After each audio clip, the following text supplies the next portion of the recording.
같이 묵상 기도드리겠습니다.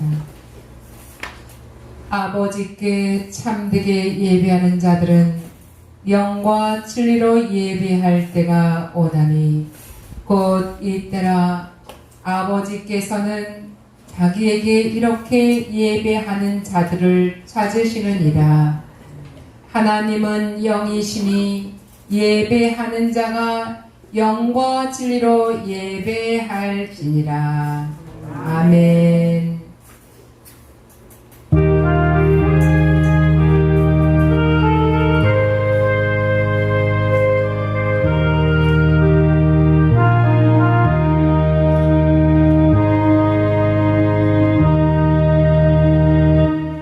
교동문 10편 1편입니다.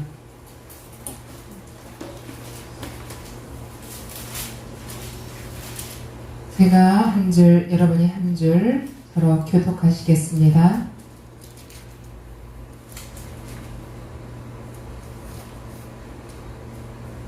복 있는 사람은 악인들의 길을 따르지 아니하며 죄인들의 길에 서지 아니하며 오직 여호와의 율법을 즐거워하여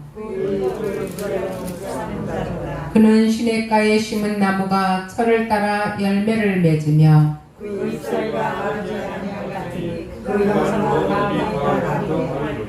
악인들은 그렇지 아니하며 그러므로 악인들은 심판을 견디지 못하며 다같이 무릇 의인들의 길은 여호와께서 인정하시나 악인들의 길은 망하리로다. 아멘.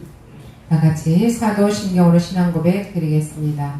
전능하사 천지를 만드신 하나님 아버지를 내가 믿사오며 그 외아들 우리 주 예수 그리스도를 믿사오니 이는 성령으로 잉태하사 동정녀 마리에게 나시고 본디오 빌라도에게 고난을 받으사 십자가에 못 박혀 죽으시고 장사한 지 사흘 만에 죽은 자 가운데서 다시 살아나시며 하늘에 오르사 전능하신 하나님 우편에 앉아 계시다가 저리로서 산자와 죽은 자를 심판하러 오시리라. 성령을 믿사오며 거룩한 공예와 성도가 서로 교통하는 것과 죄를 사하여 주시는 것과 몸이 다시 사는 것과 영원히 사는 것을 믿사옵나이다. 아멘.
요한복음 9장 1절에서 3절까지 함께 큰 소리를 합독하십니다.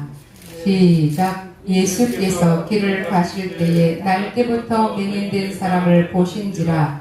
제자들이 물어 이르되 랍비여 이 사람이 맹인으로 난 것이 누구의 죄로 인함이니까? 자기니까 그의 부모이니까? 예수께서 대답하시되 이 사람이나 그 부모의 죄로 인한 것이 아니라 그에게서 하나님이 하시는 일을 나타내고자 하심이라. 아멘. 여기고 저 어떻게 위로를 해줄까? 우리 가장 바닥칠 때 많은 주변 사람들이 나에게 전화도 해주고 나에게 직접 찾아와주고 위로도 해주는데 그 위로함이 여러분 얼마만큼 위로함이 여러분의 마음을 위로해 주었나 한번 생각해 봅니다. 오늘 이 시간 내가 그렇게 슬펐을 때, 내가 그렇게 망했을 때, 내가 그렇게 절망에 빠졌을 때, 내가 허우적거려서 정말 아무것도 앞길이 없을 때, 사업이 망해서, 내 몸이 망해서, 내 마음이 무너져서 망해서, 내 가정이 망해서 이렇게 되었을 때 누군가 나한테 와서 위로해주는 이 말들을 한번 생각해보자. 그리고 내 자신이 그러한 옆 사람이 있다면 그 사람에 가서 어떤 말을 해줄까 생각해 많이 봤습니다. 많이 생각해 봤습니다. 그럴 때 할 말이 없어요. 내가 이 말을 위로해주는 이 한마디가 그에게 위로가 될까? 내가 그에게 위로한 말이 그에게 위로자가 될까? 들어봤지만 위로가 되지 않습니다. 내가 해줬지만 그가 위로를 받지 못한다는 거예요. 그러면 그 정도까지는 좋아요. 그런데 위로하러 갔다가 오히려 염장 지르는 경우가 있어요, 없어요? 있어요, 없어요? 있어요. 있죠. 네. 위로하러 온 그 친구가 나의 아킬레스건, 나의 마음이 아픈 부분을 더 찔러갖고 나를 정죄하는 길로 갑니다. 그러면 더 많이 속상하고 더 내가 위로는커녕 더 마음이 찔려서 아파서 허우적거리는 이런 우리의 모습, 자신의 모습들을 오늘 생각해 보는 것입니다. 그런데 여기서 예수께서 길을 가실 때에 날 때부터 맹인된 사람을 보고 제자들이 물어 이르되 랍비여, 선생님, 예수님, 저 사람이 맹인으로 난 것인데 어떻게 처음 날 때부터 맹인으로 났는데 저게 도대체 저 사람의 죄로 인해서 저렇게 났습니까? 아니면 부모의 죄로 인해서 저렇게 났습니까? 이렇게 하고 물어보는 거예요. 그랬더니 예수님께서 우리 사람에게 한번 물어보는 거야. 여러분에게 한번 물어보는 거야. 그럼 여러분은 부모의 죄지요? 저 사람이 죄를 졌으니까 저렇죠. 여러분의 인과응보, 그러니까 네가 뿌린 대로 나는 거야. 부모가 뿌렸으니까 자식을 그렇게 낳지. 이렇게 올릴 경우가 많습니다. 저도 실수를 많이 했습니다. 네. 그런데 여기 예수님께서 정답을 나타내 주시는데 우리 인간들은 그렇게 말할 수 있는 과정이 있고 물론 크게 봐서는 이런 과정으로 갑니다만 하나님께서는 예수님께서는 우리에게 어떻게 단도직입적으로 정확한 해답을 내리는가 보자는 것입니다. 예수님께서 3절에 말씀하십니다. 예수님께서 대답하시되 이 사람이나 그 부모의 죄로 인한 것이 아니다. 그 부모나 그 자신으로 인해서 죄된 것이 아니다. 이렇게 말합니다. 여기서 뭐라고 그랬어요? 중간 처음에 2절에 뭐라고 그랬어요? 처음부터 여기서 조건이 붙습니다. 처음부터 엄마 뱃속에서부터 소경되어 나온 이 맹인이라고 단서가 있습니다. 중간에 안 게 아니에요. 처음부터 엄마 뱃속에서부터 그가 생명체가 되는 순간부터 맹인이 되었다 이러는 거야. 맹인이 되었다. 그래서 그에게는 하나님이 하시는 일을 나타내고자 하십니다. 여러분 결론은 이겁니다. 하나님이 나타내시는 영광, 결국 하나님이 나타난다는 것은 우리가 그 어려운 단어 중에서 하나가 영광입니다. 하나님께 영광 올려드리겠습니다. 하나님이 나타나심으로 인하여서 내가 하나님의 뜻을 많은 사람에게 나타내게 되었습니다. 나를 통하여서. 바로 이것이 영광이라는 깊은 속뜻이 있습니다. 가장 많이 쓰는 게 하나님께 영광의 박수, 하나님께 영광 올려드립니다. 하나님께 영광 올려드리겠습니다. 이런 기도의 마지막에 꼭 이 단어는 거의 다 이 문장에 들어가는데 그 영광이 무엇이냐? 그럼 정확하게 답을 사실 내리기가 어렵습니다. 이런 어려운 단어 속에서도 한 가지의 단어를 쪼개서 그 깊은 사람의 속뜻을 잘 알아간다면, 그 한 가지를 우리가 깊이 들어간다면 나 자신을 하나님 앞에 올려드리면서 그 하나님께서 나에게 원하는 것이 무엇이냐 하는 것을 조금씩 우리는 걸어갈 수 있게 되는 것입니다. 오늘 그에게 하나님이 하시는 일을 나타내고자 하심이라 이렇게 말씀하셨는데, 우리가 소위 신앙 속에서 신앙이 깊어, 믿음이 깊어 이렇게 많이 말하는 신자들이 있습니다. 근데 신자들이, 믿음의 자녀들이 넘어지는 게 있어요. 넘어지는 게. 우리 교회에서 특히 또 믿는 자들 속에서 특히 이런 일이 많이 나타나는데, 믿지 않는 자들은 에이 뭐 이러니까 괜찮아 하고 넘어갈 수 있는데, 믿는 형제 자매 중에서 이런 일들이 더욱더 마음을 아프게 한다는 것을 깨닫고, 우리가 가장 중요한 건 뭐를?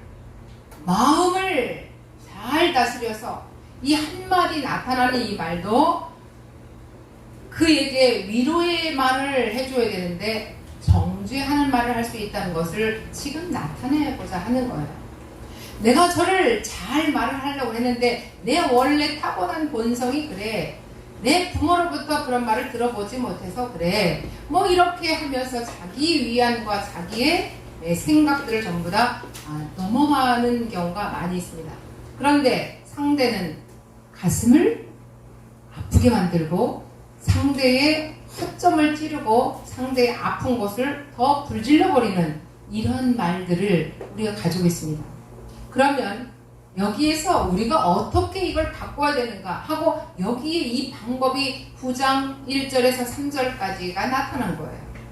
제가 며칠 전에 러시아 선교사로 미국에서 박사를 받고 우리나라에서 한 1000명 정도의 교회를 성도를 했고 정말 열심히 했던 80세가 넘은 그 러시아 선교사님인데 굉장히 젊으셔갖고 80세라고 그래서 에이 설마요 65세 정도밖에 안 될 것 같은데요. 그럼 민증이 진짜 그런가? 그때 옆 사람이 정말 그렇대요. 그런데 제가 건강진단을 해보니까 정말 80세예요. 30몇 년생이에요. 자, 그래서 그분을 보니까 저하고 이제 그 다음날도 전화 통화를 좀 했어요. 했는데 그분이 러시아에서 가서 목회를 하고 선교사를 선교사 일을 사역을 했는데, 거기는 공장이 있고 있으면 수많은 사람이 있지만 다 도둑놈이에요. 그럼 지키지요? 들어가면서 나가면서 전부 다 하나씩 다 지키죠? 지키는데 위에 큰 놈도 도둑이래. 이거 지키는 수위도 도둑이래. 그냥 말단도 도둑이래. 다 모두가 도둑놈이래요. 도둑질을 해가지고 안 되는 거예요.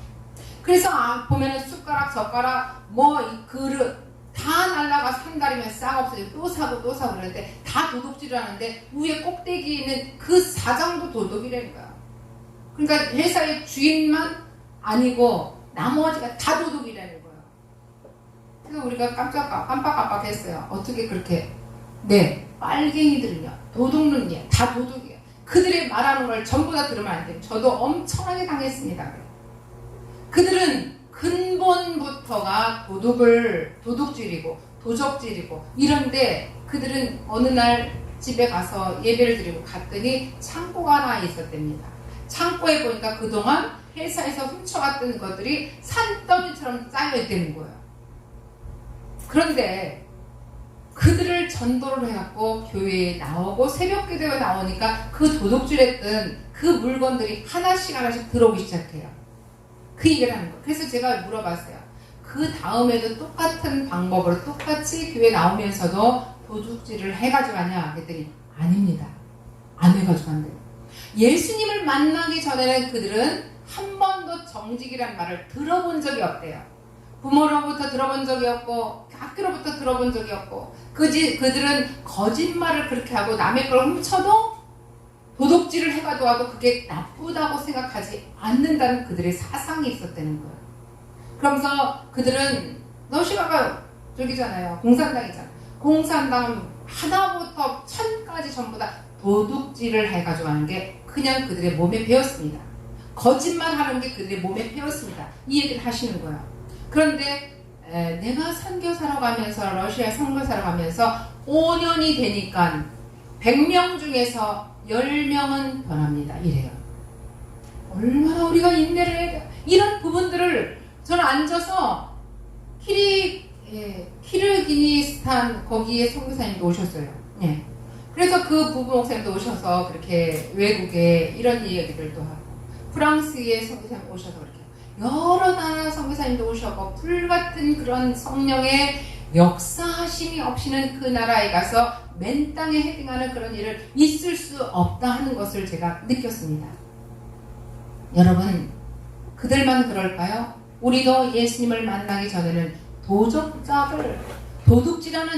도둑질을 하는 그 장본인이었고 거짓말 일수로 하는 거듭말쟁이였다는 것을 우리가 다시 한번 예수 믿고 내가 거듭나 보니까 내 자신이 이렇게 도둑이요, 사기꾼이요, 남을 채찍하는 핍박자요, 사도 바울이 고백했던 그 말씀이 우리에게도 고백의 말씀이 되는 것을 우리가 깨닫습니다.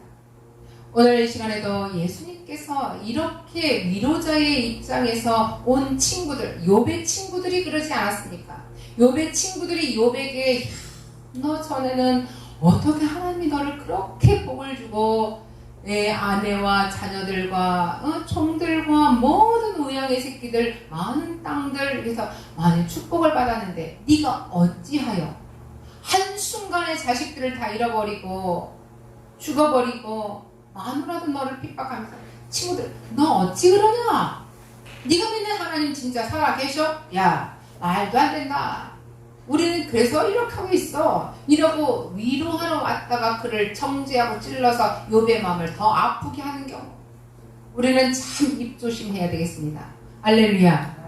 우리는 교회 안에서도 입조심을 해야 되겠습니다. 입이 곧 뭐예요? 혀치. 이게 제가 입술을 한번 혓바닥을 예전에 이 휴지를 들고 딱 빼보니까 제가 한번 몇 사람 같이 재봤는데 여러분 10cm 못 빠져나옵니다. 10cm 빠져나왔을 때 이미 혀는 잘려진 거나 똑같은 거예요. 못 빠져나와요. 여러분 보니까 5cm에서 6cm 그것도 7cm 많이 나오는 사람이 아주 간드랑 그렇게 나온 사람이 그 정도이지 그 이상 나올 수가 없다는 것을 우리가 체험을 해봤습니다. 여러분의 혀는 얼마큼 몇 cm 나올 수 있나요? 그런데 그 혀의 위력은 대단합니다.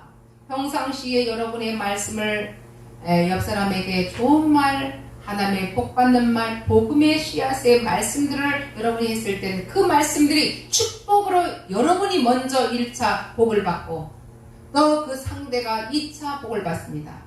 여러분 그분이 먼저 상대가 먼저 1차가 아니에요. 여러분이 말하는 여러분에게 먼저 1차 복을 받고 또 2차는 그 상대, 기도해주는 상대가 2차 복을 받습니다. 이것을 말하면 여러분이 그 사람이 복을 받을 자격이 안 되고 그릇이 안 되면 여러분에게 몽땅 2배, 3배 다 오는 것이에요. 여러분은 앉으나 서나 어떤 상황 속에서도 우리가 이 혀놀림을 잘해야 되겠다는 것을 다시 한번 깨닫고요. 오늘 위로자의 모습에 예수님께서 오늘 위로자의 모습으로 우리에게 오셨는데 맹인에게 왔는데 또 옆 사람들이 이야기하는데 어찌하여 저 맹인은 나을 때부터 소경으로 왔는데 그 소경의 모습이 아버지의 죄냐? 저 당사자 본인의 죄냐? 이렇게 물어보는 거예요. 어려운 질문이죠. 그럴 때 여러분은 똑같이 예수님이라면 아니면 여러분 스스로라면 어떻게 대답할까 하고 심각한 이 고민을 생각해 봐야 되겠습니다. 근데 수많은 사람이 반드시 부모가 아닐까? 대부분이. 그래서 제가 아는 어떤 장로님은 이 부분에 대해서 굉장히 상처를 받아갖고 심각한 지경에 이르렀습니다. 한 10년 전에 심각한 지경인데 딸이 장애자를 낳습니다. 그분이 서울대 나오고 큰일도 하고 외국에서 사업도 하고 그랬는데 그것 때문에 자기의 발목을 잡히는 일들 생활 삶에서 어두운 그림자가 있었습니다. 저에게 물어봅니다. 그때도 똑같이 저에게 물어봤어요. 그런데 어느 날 제가 말씀을 드렸습니다. 제가 이 대목을 읽어드렸어요. 그리고 그분이 또 어디를 갔더니 수많은 주의 종들이 저에게, 수많은 믿음의 사람들이 당신의 죄가 얼마만큼 많기 때문에 당신의 딸을 장애자를 낳았으니까 이렇게 하는데, 그분이 너무 많이 상처를 받은 거예요. 수십 년 동안 기도하면서, 수십 년 동안 신앙생활하면서 굉장히 많은 상처를 받았는데, 어느 날 저에게 또 어떤 다른 집회에서 목사님이 바로 이 말씀을 해주신 거예요. 당신의 죄도 아니다. 그 딸의 죄도 아니다. 그분도 날 때부터 장애인으로 태어난 이 딸을 통하여서 신앙생활은 열심히 했다 하지만 자기 마음의 죄책감은 이루 말할 수 없던 차였습니다. 그런데 이 말씀을 딱 듣고 나서 이분이 하나님의 영광을 나타내시려고, 하나님이 나타내려고, 하나님이 나타나는다고, 하나님의 영광이 나타나려고 하나님께서 바로 그 말씀을 해주셨다고 하니까 그때부터 나는 자유함을 얻었습니다. 하나님께 더 감사하면서, 하나님께 더 엎드리면서, 하나님께 더 순종하면서 나아가는 그의 마음의 결단을 듣고, 거기서부터 그분은 나는 족쇄에 채웠는데, 많은 말씀들을 들으면서 많은 믿는 자들을 통해서 족쇄에 채워져서 더 죄책감에서 자기가 감사해도 마음의 죄책감 속에서 그렇게 생활했는데, 이제 그 말씀에 제가 자유함을 얻었습니다. 할렐루야. 여러분이 지금 현재 어떤 말로 족쇄를 채워졌는지, 하나님은, 예수님은 이 땅에 내려오셔서 저와 여러분에게 묶여있는 것 풀으러 오신 줄 믿으시기 바랍니다. 묶어진 것이 풀으러 오셨는데 누가 우리를 묶겠습니까? 바로 묶는 것은 사단이 우리를 묶습니다. 이 사단이 우리를 묶는데, 여러분은 신앙생활할 때, 믿음생활할 때 앞으로 나를 위해서, 나 자신을 위해서 여러분이 절대로 넘어지지 말고 하나님이 나 자신을 위해서 말씀하시는 그분의 초점을 맞추시고, 내일을 위하여 오늘도 내일처럼 살아가는 그런 저와 여러분이 되시면, 앞으로도 하나님께서 여러분의 자유함 속에서 하나님, 성령 하나님이 여러분과 함께 힘차게, 당당하게, 두려움 없이, 불안함 없이 나가셔서 여러분의 앞길에 아주 한량없는 은혜 속에서 여러분과 함께 하나님의 사역을 감당하실 줄 믿습니다. 아멘. 오늘 이런 말씀 속에서 이 말씀에 집중하셔야 됩니다. 하나님의 영광을 나타내려고, 내가 지금은 부족하지만 내일의 그 영광이 아니라 오늘, 내일의 영광을 오늘로 끌어당겨서 오늘, 내일과 같은 생활을 하는 비전의 사람이 다 되시길 주의로 축원합니다. 예수님께서 분명히 이 제자들이 묻는 이 의도를 정확하게 지금 간파하시고, 또 그들에게 소망을 주고, 또 제자에게도 더 많은 앞으로의 사역의 이 길을 만들어주신, 길을 인도하시는 그 모습은 정말 얼마나 귀한 말씀이십니까? 이런 예수님의 태도에 힘입어서 우리는 이 고난과 역경 앞에서 싸워야 합니다. 코로나19를 통해서 전세가 했지만 어제도 그저께도 들려오는 직접 통화를 하니까, 아유, 지금 내가 한국에 있다가 미국에 들어왔더니 지금 미국 싹 풀렸어? 3부, 4부, 5부까지 싹 자유롭게 다 풀리고, 음식점도 전부 다 7일부터, 아니 그럼 며칠이야? 우리는 이제 7일부터죠. 오늘 6일이니까. 그런데 거기는 싹 풀려갖고 음식점도 마음대로 할 수 있고, 이제 교회도 아무 적이 없이 한다, 이렇게 나왔어요.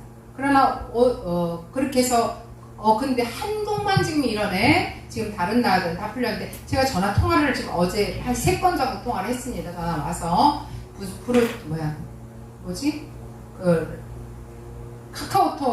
카카오톡으로 지금 전화 와가지고 그랬는데, 바로 이런 과정 속에서 우리나라는, 우리나라에 또 이런 입장이 있잖아요. 이런 입장 속에서 우리가 여기는 여기대로 우리 환경을 지배하는 이 상황은 우리가 적절하게 지혜롭게 잘 처리하시면서 여러분의 생각을, 여러분의 마음을 절망 가운데, 고난 가운데 힘들이지 마시고, 이제 내일의 소망, 곧 하나님께서 여러분과 함께 하실 그날의 그 시간에 여러분을 생각하시면서 잃지 마시고, 희망 잃지 마시고, 비전 잃지 마시고, 앞으로 영원토록 주님과 함께 걸어가실 저와 여러분이 되시길 주 이름으로 기도하겠습니다. 예수님의 이런 태도는 대단한 우리에게 아주 거룩한 기가 막힌 해답을 주셨습니다. 우리가 바로 이 말씀 때문에 예수님은 곧 우리에게 생명의 말씀을 주셨는데, 진리의 말씀을 주셨는데, 그 진리의 말씀은 영생의 생명의 말씀이십니다. 영원히 죽지 않는 우리의 이 마음을 살려내는데 바로 말씀은 최고일이라는 것입니다. 세상의 어떤 말로도, 세상의 어떤 귀한 사람으로도 우리의 마음을 위로할 자 없고 우리를 위로해줘서 또 살려낼 자 없는데, 예수님은 곧 하나님의 말씀을 통하여서 오늘 이 시간도 내가 마지막 죽는 하늘나라에 천국에 가는 그날까지도 영원히 하나님의 진리의 말씀, 예수님의 생명의 말씀은 우리를 영생의 길로 인도한다는 것을 깨달으시기 바랍니다. 나의 고난 이 자체와 한판 승부를 벌여야 됩니다. 내가 오늘 이 순간 내 고난을 겪는 것, 이것과 싸우지 마시고 하나님의 말씀을 땡겨서 그거를 밧줄을 잡아야 된다는 것입니다. 여러분, 내가 지금 현재 이렇게 힘들다고, 내가 지금 몸이 이렇게 힘들다고 몸과 질병과 싸우지 마시고, 환경이 힘들다고 어렵다고 환경과 싸우지 마시고, 또 사람과 싸우지 마시고 하나님 말씀을 붙잡고 그 말씀만 여러분이 집중해서 걸어간다면, 여러분 시간이 지나면, 세월이 가면, 이 어려운 고비가 지나가면 남는 건 생명밖에 없습니다. 추운 겨울에 많은 나무들이 앙상하게 나무와 이파리가 다 죽은 것 같지만, 봄이 되면 여전히 땅속에서부터 뿌리를 깊게 내리고 겨울잠을 자는 동물들이나 뱀들이나 보면 끝까지 살아남는데, 봄에 그들은 깊은 속에서 나와갖고 다 일을 하고 있습니다. 다 생명을 뻗어내고 있습니다. 잎이 파랗게 솟아나오고 있습니다. 이것이 바로 우리가 이 추운 겨울을 지나가는 지금 시대에, 코로나19의 이 시대에 추운 겨울이 지나가면 반드시 봄이 온다는 것을 믿으시기 바랍니다. 봄이 오면 저와 여러분은 생명으로 지금까지 잘 자라서 뿌리를 내리고 말씀의 뿌리 속에서, 진리의 말씀의 뿌리 속에서 저와 여러분은 열심으로 예배를 드리면서 기도했던 그 놀라운 능력과 하늘의 권능과 그 지혜로움이 여러분의 얼굴을 통해서 하나님이 나타나시는데, 여러분의 입술과 여러분의 생각과 여러분의 이 몸에서부터, 생활 환경에서부터 하나님이 여러분을 통해서 영광으로 나타나십니다. 여러분을 보면 하나님이 보이고, 여러분의 말씀들을 하면 여러분의 말씀 속에 진리의 말씀이 졸졸졸졸 생명수가 흐르고 기가 막히게 반짝반짝 나타나는 여러분의 생활 삶이, 이제 코로나19가 지나가고 이 어려운 고비가 지나가고 새봄이 나타나면, 새봄이 다가오면 여러분은 좋은 일과 앞으로 멋진 한판 승부에서 승리하는 승리자가 다 될 줄 믿습니다. 이러한 고난 속에서 내가 이제는 어떻게 해야 되는가? 결국은 하나님께서 우리에게 원하는 것은 바로 내일을 바라봐라.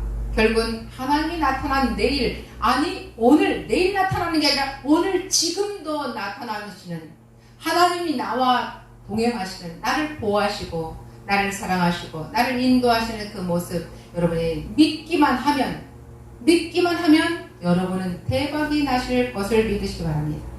믿음 후에, 내가 예수님을 믿은 후에 어떤 일을 하더라도 나면 생명으로 인하여서 하나님의 말씀에 생명을 믿으면, 말씀을 믿으면 그걸로 인해서 생명이 여러분을 통해서 일도 생명으로 연결된다는 걸 여러분 기억하시고, 내가 믿지 않고 어떤 일을 하면 생명이 없기 때문에 그 일도 어느 순간에 말라지고 만다는 것. 그러나 예수님의 말씀을 믿고 그 말씀에 순종하면 그게 바로 예수님의 말씀이 생명이기 때문에, 진리의 말씀이 편치 않기 때문에 그 말씀 속에서 여러분이 하나님의 일을 시작하면, 교회에 헌신하면, 여러분의 생활 삶에 한 발짝 한 발짝 걸어가다 보면 바로 그 후에 영생으로 여러분이 걸어가는데, 이 하늘나라의 말씀에 내가 죽어서 영생을, 이것보다도 중요한 것은 여러분의 지금 현재 생활 삶 속에서 살아여서 움직여서 여러분이 희망이 차고 기대가 넘치고 여러분이 불안하지 않고 두렵지 않고 이제 당당하게 담대하게 여러분의 마음을, 여러분의 생각을 하나님과 함께 동행하게 하시기 때문에 반드시 이루어질 줄 믿습니다. 반드시 믿으시기 바랍니다. 마지막 말씀드리겠습니다. 내가 만일 하나님의 아들이라면 이 말씀대로 주님과 우리의 관계를 의심하게 합니다. 네가 만일 하나님의 아들이라면 이렇게요. 그런데 그러한 도전 앞에서 내가 하나님의 아들이다, 아들이기에 고난이 찾아오는 것이라고 외치면서 더 깊이 주님을 신뢰해라. 네가 만약에 하나님의 아들이라면 이렇게 단서 붙이잖아요. 네가 만약에 아니라면 고난 속에서 네가 건너지 못하고, 네가 하나님의 아들이라면 하늘의 아버지 성령 하나님께서 너와 함께 동행하시기 때문에 그분으로 인하여 너는 이겨낼 것이다. 그분이 너를 손붙잡고 너를 이끄시기 때문에 반드시 우리의 생각이 아닌, 뛰어넘는, 우리 인간의 생각을 뛰어넘는 그분의 말씀과 그분의 생각과 그분의 놀라우신 마음의 이 사랑으로 인해서 건너갈 것을 믿으시기 바랍니다. 오늘 바로 이 말씀이십니다. 그래서 고난은 일종의 필요악이에요. 필요한 악이에요, 고난은.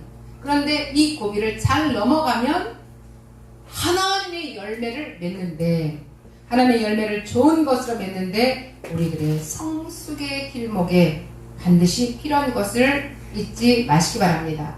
반드시 고난을 통과한 후에 마음이 넓어졌다 하는 마음의 그 고백들을 많이 듣습니다. 내가 이 고난을 받으니까, 저 사람이 저런 고난을 많이 받으니까 지금 예전에 저 사람하고 다르네, 이러한 말들을 우리가 보고 듣고 하는데, 오늘 고난이 우리에게는 상당한 유익이고 내가 성숙하는데, 마음이 성숙하고 내 인생을 풍성하게 성숙하는 열매 맺는 귀한 필요악이라는 것을 깨달으시기 바랍니다.